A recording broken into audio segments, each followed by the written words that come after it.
that study was that the great artists do that stuff so subtly. Like if you read Beloved by Toni Morrison, right? Like it's this incredible tale, like you could hold any sentence up to the light and just turn it around like a diamond, right? But then also, you can, I'm getting goosebumps talking about it, I don't know if you guys but then also, like, you can draw a perfect floor plan of the protagonist's house, like just from your memory, because she gives you those spatial details so subtly but so precisely, right, that you're like, okay, when she turns out of her bedroom, it's the hallway to the kitchen, and on the left side there's a bathroom, you know what I mean? But you get all this over the course of reading it, and you don't even notice that she's doing it, right? And so it was that kind of like architectonic, structural building that the great artists do. Like if you read Portrait of a Lady by Henry James, you know, I have a better understanding of those characters' finances than I have of my own finances. You know what I mean? Like, truly. And so, you know, the great writers have the ability to do this in a way that I really had to learn. You know, like poetry had taught me how to put words together in ways that pleased the ear and could be sort of provocative in the mind. But what I needed was that sort of like architectural structure. So reading writers like Nabokov and Morrison and Woolf and Borges is great at this in really compact spaces. Jorge Luis Borges, the Argentinian short story writer, who's also a poet, I don't like his poetry very much. Reading these sorts of titans, right, gave me a lot. Like when you read, you know, everyone talks about how difficult Ulysses is, and then you read it and you're like, oh, he's mapping out Dublin. Like you can like, I mean, they literally do this. You can go to Dublin and follow the journey, right, that he takes, because it's like so mapped out. Like he goes to the pharmacist over here and buys soap, and then he goes over, you know, and it's like this very, very meticulous journey through the streets, right? And that's the stuff that I really wanted to learn how to do. I think you had a question. I do. What's your name? My name is Argenio Garcia. Argenio, it's nice to meet you. I'm Kaveh. I know you're talking bad about I'm not a writer. Matter of fact, I suck at writing. Do you write? I'm going to. Have you ever written? None, ever. Oh, amazing. Well, none. But the reason why I will kind of want to write about my life. Sure. That scene that you talked about was a big part of my life. Sure. It was that scene right there. Yeah. And I was wondering, I was like, I don't think that dude ever did that. But maybe he did. So I'm gonna ask you where you got that inspiration. Because that type of scenario doesn't happen in everyone's life. Sure. And so I was wondering where you got your motivation from. Yeah, no, that's a beautiful question. Yeah, I mean, I was not always the shining beacon of togetherness that you see people today. You know what I mean? Like, I've been a lot of different people, and I mean, part of my story is that I am in recovery. I've been sober for 11 years, right? And so, but, I mean, that scene is, I mean, I try not to do this thing where I'm like forensically being like, this part was real, this part's made, but like that's literally a thing that happened. I mean, like that's literally like I was like, I'm not so messed up as to just be like hallucinating. You know what I mean? So like, what is this about, right? And you know, I mean, I was a fairly low bottom addict. You know, I used to sell drugs and I was really bad at it because I was too friendly, you know what I mean? So like, I'd be like, oh, just come over, let yourself in, I'll be there in like 15 minutes, like just let yourself in, make yourself some coffee, you know, whatever. And so I got robbed a lot. And consequentially, I was really bad, I mean, I was just really bad at it. And so consequentially, I was living in a house that was a lot like that, you know, like the windows were all broken, you know, it was freezing cold all the time, and in the winter, it was really hot in the summers. And there wasn't much left of the house except this mattress that I used to piss in every night and some books, you know what I mean? And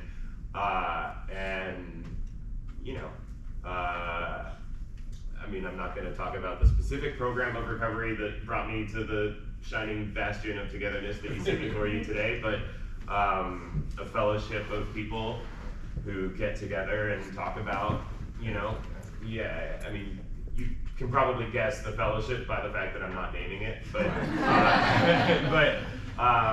yeah, I mean, it constitutionally changed my life. You know, like this is the stuff that I do to keep my dog in like the fancy kidney kibble from the vet. You know what I mean? Like the expensive stuff that's like $40 a bag. You know what I mean? But like my life is the recovery stuff. You know, like I work with newcomers. I have elders to whom I talk every day. You know what I mean? Like that's the actual stuff that I do with my life. This is all. I mean, I like writing very much. I've liked it since I was a kid. But that's my life.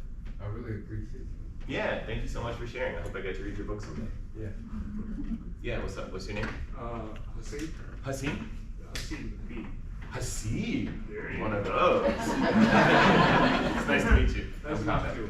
So, just a quick question. I'm from Pakistan and I'm Iranian. I know you are. Oh, yeah. I'm Iranian descent, so don't get too far. Well, Hasib is very Pakistani, though. Oh, yeah. I just wanted to ask for the questions of theology in your book. Yeah. So where did you get that inspiration from, and maybe even historical context, since your main character's name is Cyrus? Yeah. Well, Iranian king. yeah. You know our guy Karush. Yeah. I mean, I grew up. I think saying you grew up Muslim in America, everyone thinks that you like rolled out of the womb holding a Quran with like a full beard. You know what I mean? And it's like there's a spectrum like anything else. You know what I mean? Like there are Christians who only go to church on Easter. You know what I mean? And my family was, I came to America when I was 3 years old. So my first language was Farsi. But yeah, I mean, like my parents didn't eat pork, except my mom pretended that she didn't know that pepperoni was pork. You know what I mean? And so, like, cause she really liked pepperoni. You know? Like they were that sort of Muslim. You know what I mean? And so it was like always in the air growing up. But more than that, in Iran, I mean, this is a little nitty gritty, but Iran is predominantly Shia Muslim, whereas most other Muslim countries are Sunni.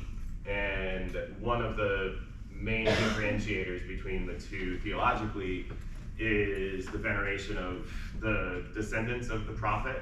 And so the son-in-law of the prophet, Hazrat Ali, was martyred. He was stabbed in the back by a poisoned sword while saying his evening prayers. And then the grandson of the prophet, Hussein, was martyred in Karbala, in the Battle of Karbala. He was basically like starved to death because he refused to kneel before. But that day, in 655, I think, a comment, yeah, what, I mean, I don't know, I'm trying to figure out the date, but that day is called Ashura in Shia Islam, and in Iran, Ashura is like this profound day of mourning, right? It's like this thing that happened like a millennium and a half ago, like we still feel on our meat, right? There's no real correlative to that. I mean, maybe 9/11 is sort of like that for us, you know, the day where we all kind of feel a little bit somber and we all, you know, but it's not one-to-one, you know. In Iran, Ashura is like you wear black and there's no music, there's no, you know what I mean? And this is true even in my fairly secular, you know, childhood or whatever. Like we would wear black to school, we wouldn't watch TV or listen to any music those days, you know what I mean? Like, it's just that veneration of the dead and that veneration and reverence for such sacrifice is so like hard-coded into our firmware, you know what I mean? And it is from that this book springs, because it's also a thing that the Iranian government has used to politicize, or has used to use towards political ends, right? Like when the Iran-Iraq War that happened in the 80s it was a really, really brutal war. It was the first war since World War I that used what's called human wave attacks, which means like if there was a minefield, Iran would just send out a field of guys to clear it to like run over the battlefield and clear the mines, as opposed to having them go out one by one to pick them up.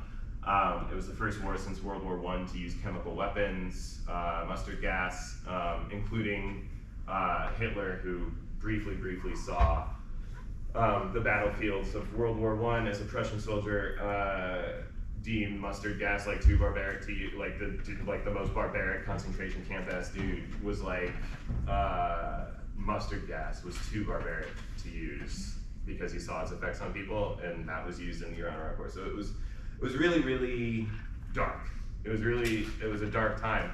And to get people to enlist, the Iranian government, well, I mean, there's mandatory enlistment in Iran, but to encourage people or whatever, they would say, like, those who died are martyrs, right? Like, they didn't say they were like dead soldiers. They used this religious language. It was a completely non-religious war. There was no, I mean, there's a religious element in that. Iraq was predominantly Sunni and Iran was predominantly Shia, but it was really, you know, after the Iranian, sorry, I'm getting like really into this, I don't know. But like, after the Iranian Revolution in 1979, Saddam was like, oh, Iran's weak, I can just like kick the door down and the whole house will crumble around it, you know? And so he comes in, and then Iran was like so offended that they kept it going like way longer than they needed to. And so they would give, when a soldier enlisted, they would give them a key to wear around their neck, and they would call it a key to heaven, you know? In other words, like when you die, here's your key to heaven, right? There's a character in the book who his job was to ride around the war dead, right? Like after the battle, he would put on a black cloak, get on a horse, and ride around all the war dead after these human wave attacks. And he would hold a flashlight under his face like this and hold a sword up in the air, and he was supposed to look like the angel of death, you know? He's supposed to look like Gabriel or Hazrat Ali or whatever the soldiers thought, and it was like to affirm their conviction. It's like, yeah, you're gonna go to heaven because look, there's the angel like coming for you, you know what I mean? Like all these dying men, like he would be the last thing they saw. And you know, there are long passages of the